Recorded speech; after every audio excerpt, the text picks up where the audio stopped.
Okay. So, first, now these are things, of course, if you know these, you don't necessarily need to write these down. Perpendicular means what? 90 degree angle, right? Intersect something at right angle 90 degrees. We know bisect means to do what? Cut something in half, splits it. Okay? So the first thing we have here from this section is called a perpendicular bisector, which probably does what? Two things. It probably cuts something in half at a right angle, right? So a perpendicular bisector, which this would be one of the words that would be on the vocab quiz next week, is a segment that intersects the sides of a triangle at a right angle and divides it in half. It bisects it at a perpendicularly. Okay? Cuts the side in half at 90 degrees. Perpendicular bisector. We probably could have put that together just by looking at it. Okay? That's what a perpendicular bisect is. That will be the first thing from this chapter, the first vocab from this chapter that will be on the vocab quiz. Okay, is what is a perpendicular bisector. So we're going to look at what those look like in just a second. It's a segment, and sorry, that's really hard to read, but I didn't know my projector was going to be purple when I got here today. So, was it purple in this class at the end of last semester? Yeah, wasn't it? And it like flickered back and forth a couple times. Yeah. So, did anybody do anything really fun over break? Mexico? Well, that's the last class. The thing to beat was sleep, and nobody did anything cooler than that. So. Mexico is now the thing to beat, I guess. Yeah. All right. So, either on a separate piece of paper or somewhere else, I want you to draw a segment. So, two endpoints. Label the endpoints A and B. We're going to see kind of what this looks like, what it does. I'm going to pass you out a ruler here also. That I can. Yep.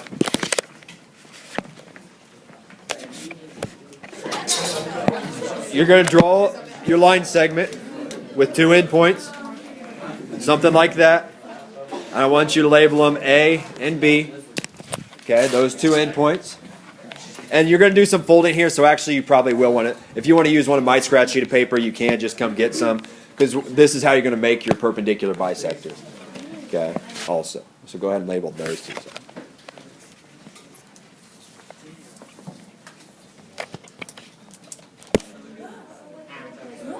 After that,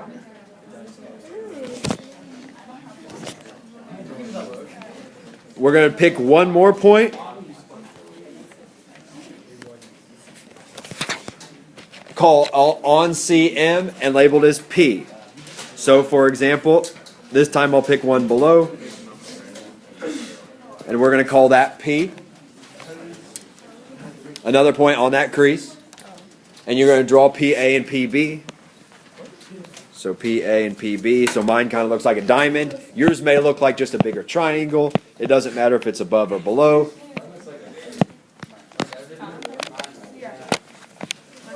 And you're going to measure PA and PB. If you put them both above your original segment, that's fine. If you put them both below, that's fine. I put one above, one below.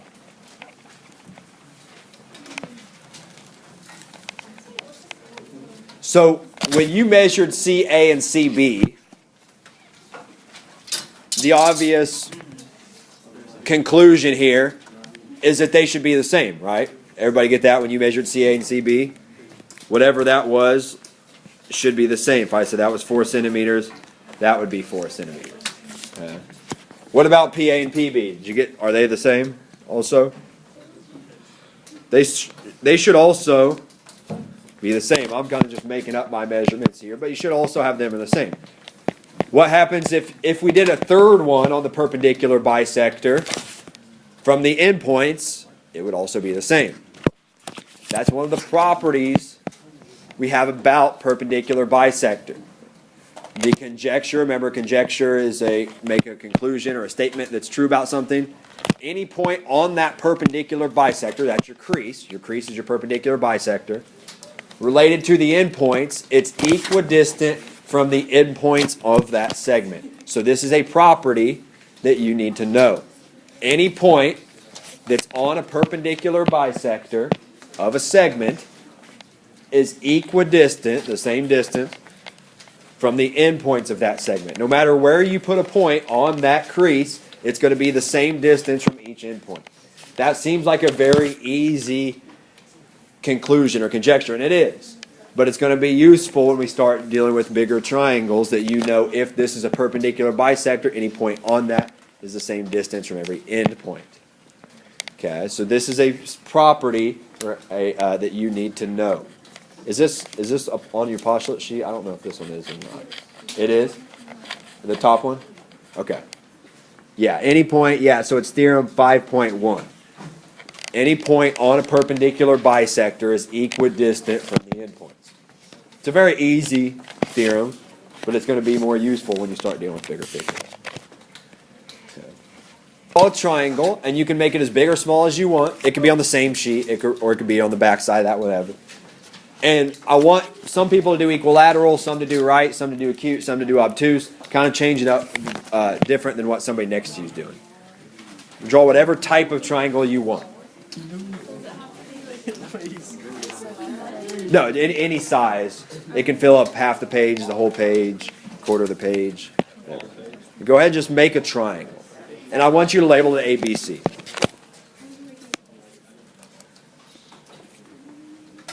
So try and somebody make sure to do it equilateral, right.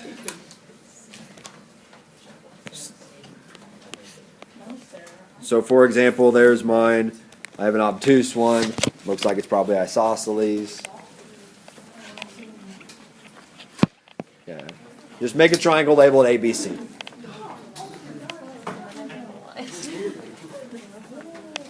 Okay. Everybody got your triangle? Those 3 points will intersect at what we call circumcenter. So I could give you something that says the blank is the intersection point of the perpendicular bisectors. You would call it circumcenter. Okay. Or I would say the circumcenter is the point where the blank meet. You would say perpendicular bisectors. Okay.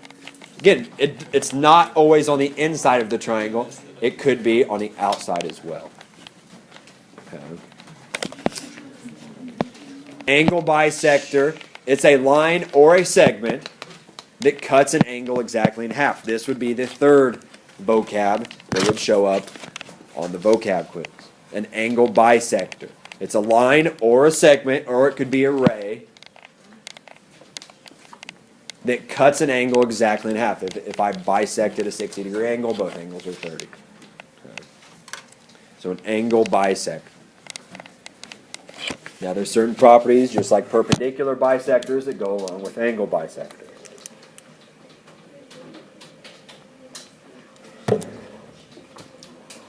So an angle bisector. Okay? So either on the same sheet of paper or a different one. Again, you can take one of mine. Okay? Draw a large triangle with the ruler. Vary up the sizes again. Label them A, B, C.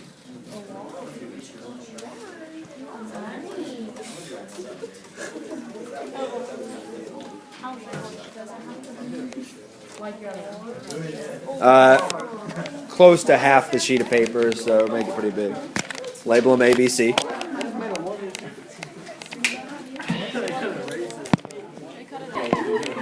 Now the folding I want you to do is going to be a little different. You're going to match up the sides with the other side. So I'll give you a second to do that. Match up each side. You should then have 3 creases running through that triangle.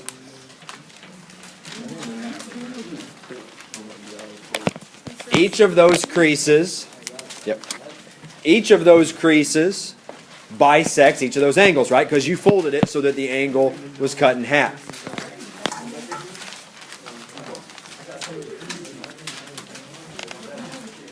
You fold this so that each angle is cut in half. So now you have a triangle with 3 creases running through it. Again, those 3 creases should intersect at the same point. You might be a little off because one of your creases is just a little off, but those 3 creases, those angle bisectors, also all intersect in exactly one point. Okay. Each of these lines in my figure bisected each of these angles. So for example, some things I would know about this angle, those would be the same, those would be the same, and those would be the same. Right? Those are angle bisectors. Yeah. No. You'll have to recognize what stuff is, but no. So this is the next one. This point where they meet is called the incenter. So the point where the angle bisectors meet is called the incenter. The point where the angle bisectors meet, we call that the incenter. So you have perpendicular bisectors meet at what we call circumcenter. Angle bisectors meet at what we call the incenter. Okay. And what's that? The incenter is the point where the angle bisectors meet. The point where the angle bisectors meet, or intersect. Okay. It's called the incenter. This is where the angle bisectors meet. Of course, just like the other ones, there are certain properties that go along with this incenter.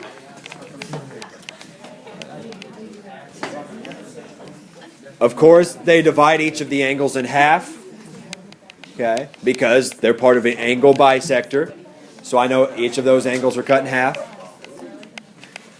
They do not cut the sides that they cross in half like the perpendicular bisector, right? This looks like it might cut that in half or close, but I can't for sure say that.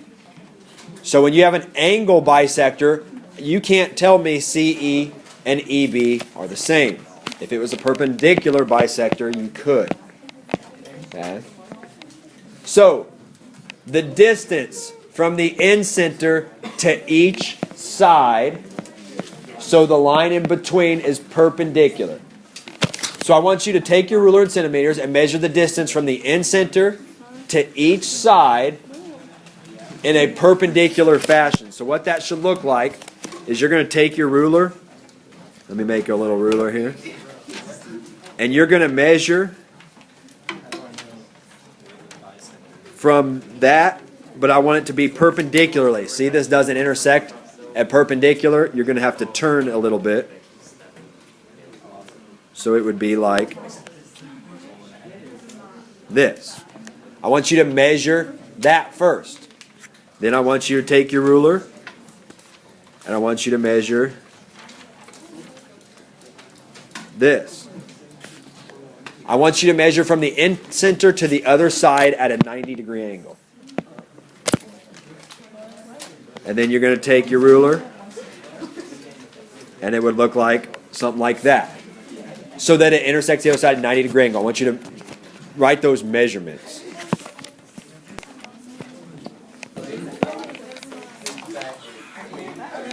So when you make all these measurements, it should be the same distance away from every side. Now, do not confuse that with these three being the same.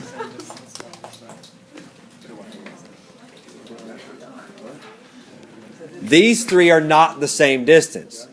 But the distance from this, the shortest distance from this point to the other side, would be the same distance from this to the other side, from this to the other side. These three are not the same. Everybody see the difference? It's the distance, so it's equidistant from each side, the incenter to this side, not these individual lines, because this isn't the shortest distance from here to here, right? So that's one property we know about angle bisectors. They're the same distance away from every side, okay? And then some summary things. These are the big things you need to know from this. The point where the perpendicular bisectors meet is the circumcenter. The point where the angle bisectors meet is called the incenter. We have another term here called concurrent. This is a new one. Okay? It's the point, or the term for a point where three or more lines intersect. We call those lines concurrent. Yes? Okay, could you re-explain Yep. the whole distance? The other vocab thing you need to know, when we have three lines that intersect, we call them concurrent lines. Okay? So that would be one you need to know, concurrent, where three or more lines intersect. So all of these lines we're talking about are concurrent, and then we have specific type of concurrent. They intersect at the incenter or the circumcenter. Okay. A couple other things from this you need to know. Yep. Yep. It says every point that's on a perpendicular bisector is the same distance from each of the endpoints of the segment. Okay. Those points would be the same, the circumcenter and the incenter. Okay. All right. Information. So I'm doing my proof over here on the side. 2 columns, probably easiest. You could do a paragraph if you want. It's the same thing, just writing it all out in words. The first, my given's pretty short, right? The first part of my given, angle F is 80, angle E is 30, so that's both labeled in my figure. And I have an angle bisector. Now, so whenever you have an angle bisector, you should start thinking of the properties of an angle bisector. What's it do? So, for example, does an angle bisector cut the other side in half necessarily? Yeah. It cuts, what does an angle bisector cut in half? The angle or the side? It cuts the angle in half. We don't know it cuts this side in half necessarily. Okay. So automatically, since it's an angle bisector, oops, let me go back here, sorry.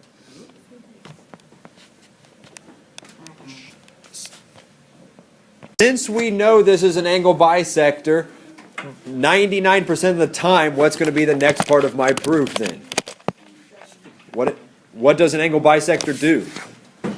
It cuts this angle in half, right? Which I labeled those. I'm trying to prove DGE, this angle right here is 115. So let's just take it one step at a time. I know this, and there's a bunch of different ways we could order this proof. I know it cut these angles in half, so I'm going to write that first. I'm going to say angle FDG is congruent to angle GDE, right? And because I marked it here, FDG and GDE, these are the same. The reason I know that is because it was bisected, right? Definition of a bisector. So I labeled that in my picture. This is a very simple step to get because I just knew that I was bisected. Now, do I know what this angle, this entire angle, is? Can I find out? I have 3 separate triangles here, but one of them is this large triangle here. And we know 3 angles of a triangle add up to 180. This one is 80. This one is 30. That's 110. How many degrees is this? 70. Okay. Now, the proper way, for time's sake, the proper way to write this is angle D plus angle F plus angle E is equal to 180 degrees by the angle sum theorem. Then I know what these 2 angles are. I would substitute those in. Then I would do the algebra to find out FDE is 70 degrees. Everybody with me there? How we could do that? But, like I said, I'm not going to be terribly picky on that stuff. Let's, for now, just say that we can jump to the step that the measure of angle FDE. And the reason I didn't put just angle D is because we have 3 separate angles here. We know that's 70 degrees by the angle sum theorem. Remember, the angle sum theorem just says 3 angles of a triangle add to 180. Technically, we would probably, the angle sum theorem says this angle plus this one equals 180, and then you do the algebra. Let's not worry about that right now. Okay. So now I know it's equal to 70, right? Because this one's 80, this one's 30, that's 110. So that means there's 70 degrees left over for that angle. Okay. Which means, what are each of these angles? 35, right? Because they were cut in half. Now, the best way to write that is I know that angle FDE is equal to angle FDG plus angle GDE, right? That's the 2 angles that make that angle up. FDE is equal to FDG, that angle, plus that angle. Bear with me there. This is not the only way to prove this. If you have other methods of doing it and you want to do it and see if you get the end result, that's fine. This isn't the only way. Yes. Okay. Because the point of this isn't that if you forgot to make this equal sign before you substitute it in. The point of it is I want to see, can you apply definition of bisector? Can you apply this angle sum theorem? That sort of thing. So I know I can, remember this is congruent, and in order to substitute in this equation, I have to change this from congruent to equal. Right? So I would have to say FDG The measure of FDG is equal to the measure of GDE. How can I change a congruent sign to an equal sign? What's the reasoning for being able to do that? All I did was I took this step and changed it to an equal sign. Anybody remember why I could do that? Definition of congruency, yep. The reason I did that was so that I could substitute into here, because this is an equation. This isn't a congruent symbol. This is an equation. So in order to substitute in here, I have to have these things equal. So I know these two things are equal, right? We could make this proof if we wanted to 1,000 steps if we did every little thing. We could have made this step a lot longer. We could make this step really long, okay? Like I said, I'm not going to be super picky on that stuff. If I want, let's just substitute. FDG is equal to GDE. Let's make this one GDE. Let's substitute. We can also substitute this in place of this, right? Because FDE is 70. So let's make two substitutions here. Again, this is not the only way. So if you have different way you're thinking of, you're probably right.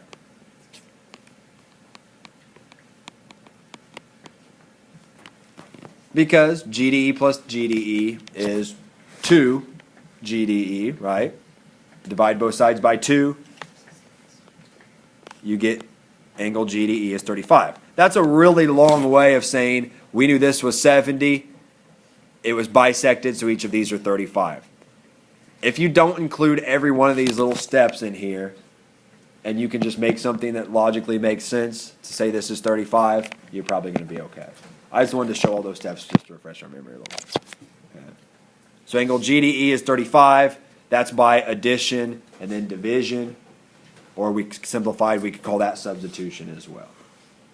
Everybody see I'm not going to be super picky on the certain steps here a little bit. So we added, then we did division. Let's call that division property. Let's say we added and then did division. So since this is 35, we know this is 30. Can we find out what this angle is? Again, I'm looking at this triangle now. 30, 35. Can you find out what GDE is? Yeah. 30 and 35 is 65. Three angles of a triangle have to 180. 180 minus 65, 115. We could write all that again. We could say this angle plus this angle plus this angle equals 180. I substitute. We could go through all that again. Let's just say by the angle sum theorem there again. The measure of angle DGE is 115 by the angle sum theorem. Again, the angle sum theorem says three angles of a triangle have to add to 180. I had two of the angles. I can find the third one by using the angle sum theorem. Okay. Any questions there? Again, don't be concerned this isn't the only way to do this and we skip some steps, that sort of thing. Don't be overly concerned with that.